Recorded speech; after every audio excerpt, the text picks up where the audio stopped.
అందరికీ నమస్కారం.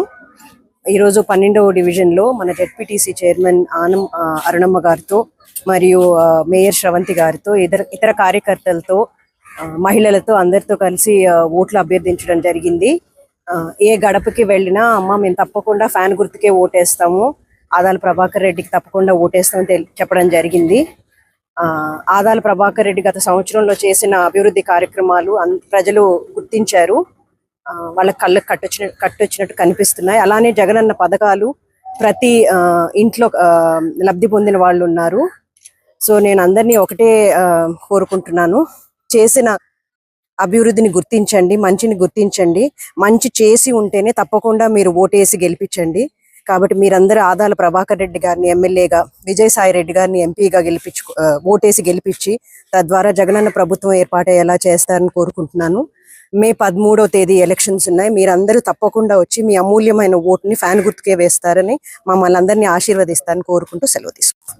ఈరోజు 12వ డివిజన్ చింతారెడ్డిపాలెంలో ఆదాల ప్రభాకర్ రెడ్డి గారి కుమార్తె అయినటువంటి హిమబిందు గారితో, అదేవిధంగా జడ్పీ చైర్మన్ అయినటువంటి అరుణమ్మ గారితో కలిసి చింతారెడ్డిపాలెంలో ఎన్నికల ప్రచారానికి ప్రతి ఇంటికి కూడా వెళ్లి పాంప్లెట్ ఇచ్చి వాళ్ళందరినీ కూడా ఓట్లని వేయమని అభ్యర్థించినప్పుడు ప్రతి ఒక్కరు కూడా చెప్పడం ఏంటంటే, మేము జగన్మోహన్ రెడ్డి గారి ద్వారా ఎంతో లబ్ధి పొందున్నాము, ఆయన ఇచ్చినటువంటి సంక్షేమ పథకాలు మా ఇంట్లో చేరాయి, ఈరోజు మా పిల్లలు చదువుకుంటున్నారంటే అమ్మఒడి వస్తుంది, మేము ఏదైనా వ్యాపారం చేస్తే మాకు చిరు వ్యాపారులకి చేయూత అందిస్తున్నారు, ఇన్ని సంక్షేమ పథకాలు మాకు అందించినందుకు జగన్మోహన్ రెడ్డి గారిని మేము మళ్ళీ కూడా ముఖ్యమంత్రిగా చేసుకోవడానికి సిద్ధంగా ఉన్నానని ప్రతి కుటుంబంలో ఉన్నటువంటి ప్రజలే వాళ్ళు కూడా చెప్పడం అనేది చాలా సంతోషకరం.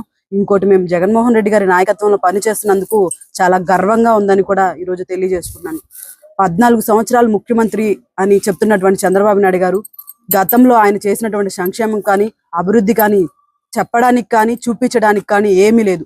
జగన్మోహన్ రెడ్డి గారు 5 సంవత్సరాల్లో పరిపాలన సాగిస్తే ఈరోజు సచివాలయాలు ఉన్నాయి, వాలంటరీ వ్యవస్థ ఉంది, రైతు భరోసా కేంద్రాలు ఉన్నాయి, విలేజ్ క్లినిక్స్ ఉన్నాయి. ఇవన్నీ కూడా కాకుండా ప్రతి ఇంటికి కూడా సంక్షేమ పథకం నేరుగా వెళ్లి వాళ్ళ అకౌంట్లో ఎటువంటి కరప్షన్ లేకుండా ప్రతి కుటుంబానికి కూడా అందించడం జరిగింది. ఇప్పుడు జగన్మోహన్ రెడ్డి గారు చేసినటువంటి 5 సంవత్సరాల పరిపాలనలో చిన్నపిల్లలు కూడా చెప్తారు, జగన్మోహన్ రెడ్డి గారు మనకి ఏం చేశారు అన్నదాన్ని చిన్నపిల్లలు కూడా సంక్షేమ పథకాలు చెప్పడం పరిస్థితి జరుగుతుంది. గతంలో చంద్రబాబు నాయుడు గారు దీంట్లో 10% అయినా చేసుంటే ఈరోజు వాటిల్ని ఉంటే చెప్పి ఓటు అడగమని కూడా నేను అందరిని కూడా అడుగుతున్నాను.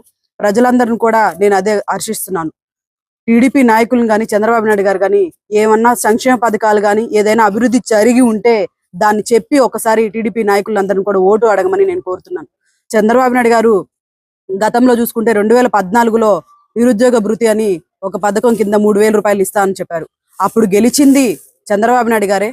2014 నుంచి 19 దాకా ఆయనే అధికారంలో ఉన్నారు. అప్పుడు ఎంతమంది నిరుద్యోగ యువతకి భృతి కిందన 3,000 రూపాయలను అందించారని ఇప్పుడున్నటువంటి అందరూ కూడా అడగాలని నేను తెలియజేస్తున్నాను. అదే పథకాన్ని ఇప్పుడు మళ్ళీ కూడా 2024లో కూడా అదే హామీని కూడా దీంట్లో పెట్టుకొని అబద్ధాల మీద అబద్ధాలు చెప్తూ ఈరోజు ఎన్నికలకి వస్తున్నాడు చంద్రబాబు నాయుడు గారు.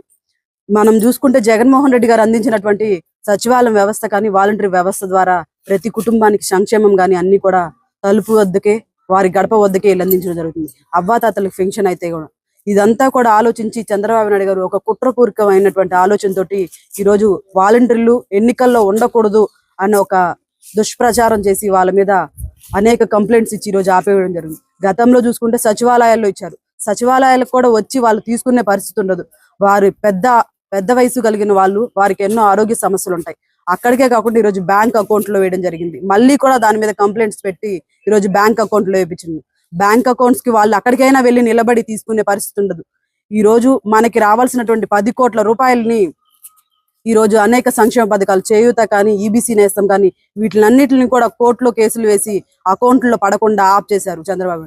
ఇలాంటి కుట్రపూర్వకంగా ఇలాంటి ఎన్నికలకి అబద్ధాలు చెప్పే వచ్చే నాయకుల్ని ప్రజలందరూ కూడా ఎప్పటికీ హర్షించరని, మనకి ఏదైనా సంక్షేమం అభివృద్ధి చేసే నాయకుల్నే ప్రజలందరూ కూడా ఎంచుకుంటారని, దాంట్లో జగన్మోహన్ రెడ్డి గారిని ఎంచుకొని మళ్ళీ ముఖ్యమంత్రి చేసుకోవడానికి ప్రజలందరూ కూడా సిద్ధంగా ఉన్నారు. మరెన్నో సంక్షేమ పథకాలు పొందడానికి మన ఎమ్మెల్యేగా ఆదాల ప్రభాకర్ రెడ్డి గారు 9 నెలల్లో 150 కోట్లు తీసుకొచ్చి మన రూరల్ నియోజకవర్గాన్ని అంతా కూడా అభివృద్ధి చేయడం జరిగింది. ఎమ్మెల్యే అయిన తర్వాత మరిన్ని కోట్లు తీసుకొచ్చి అభివృద్ధి కార్యక్రమాలు చేయడానికి ఆదాల ప్రభాకర్ రెడ్డి గారు శక్తి వంచన లేకుండా పనిచేస్తారని ప్రజలందరికీ కూడా తెలియజేసుకుంటూ మనకి ఇప్పుడు ఎంపీగా పోటీ చేసినటువంటి విజయసాయిరెడ్డి గారు మన నెల్లూరు జిల్లా వాసువులే. అది కూడా కాకుండా ఆయనకు మన నెల్లూరు జిల్లా పార్లమెంటుకు గాను ఒక ప్రత్యేక మేనిఫెస్టోని రిలీజ్ చేసుకొని యువత అందరికి కూడా ఐటీ హబ్ ద్వారా గేమ్స్ కి అన్నిటికి సంబంధించి ఒక ప్రత్యేక మేనిఫెస్టోని రెడీ చేసి ఎలక్షన్స్ అయిపోయిన తర్వాత అమల్లోకి తీసుకురావాలని విజయసాయిరెడ్డి గారు సిద్ధంగా ఉన్నారని తెలియజేసుకుంటూ, రాబోయే ఎన్నికల్లో ప్రతి ఒక్కరు కూడా జగన్మోహన్ రెడ్డి గారిని ఆశీర్వదించండి. ఎంపీగా పోటీ చేసినటువంటి విజయసాయిరెడ్డి గారిని, ఎమ్మెల్యేగా పోటీ చేసినటువంటి ఆదాల ప్రభాకర్ రెడ్డి గారిని అందరూ కూడా ఫ్యాను గుర్తు మీద ఓటేసి అఖండ మెజారిటీని అందించమని అందరినీ కూడా నేను మనస్ఫూర్తిగా కోరుకుంటూ సెలవు తీసుకుంటున్నాను. చింతారెడ్డిపాళెం గ్రామ పెద్దలకి, సోదరులకు, పాత్రికేయ మిత్రులకు అందరికీ నా ధన్యవాదాలు. ఈరోజు మేము 12వ డివిజన్ చింతారెడ్డిపాళెం ఎలక్షన్ క్యాంపెయిన్కి వచ్చినాము ఓటు అడిగేదానికి. ఈ మధ్య కాలంలో ఆదాల ప్రభాకర్ రెడ్డి గారు 2 కోట్లు వ్యయంతో ఓన్లీ చింతారెడ్డిపాళెం గ్రామంలోనే 2 కోట్లు ఆయన నిధులు ఇచ్చి ఆయన రోడ్లు, డ్రైన్లు, స్కూల్స్ అన్ని ఆయన అభివృద్ధి చేసినారు. ఆయనకి తప్పకుండా ఓటు వేసి చింతారెడ్డిపాళెం గ్రామ ప్రజల్ని అందరినీ నేను అడుగుతూ ఆయనకి మంచి మెజార్టీ తేవాలని కోరుకుంటున్నాను. ఇంకా మనకి రాబోయే ఆయన మళ్ళీ ఎమ్మెల్యే అయ్యి జగన్మోహన్ రెడ్డి గారు మనకి ముఖ్యమంత్రి అయితే మనకి ఫస్ట్ అడిగేది నేను ఫ్లైఓవర్ అడుగుతున్నాను. ఆ కోరిక మనం నెరవేర్చుకుంటాం. ఇంకా ఏమైనా మనకి కావాలన్నా కూడా వాళ్ళని అడిగి మనం అభివృద్ధి చేసుకుంటాం మన గ్రామాల్లో.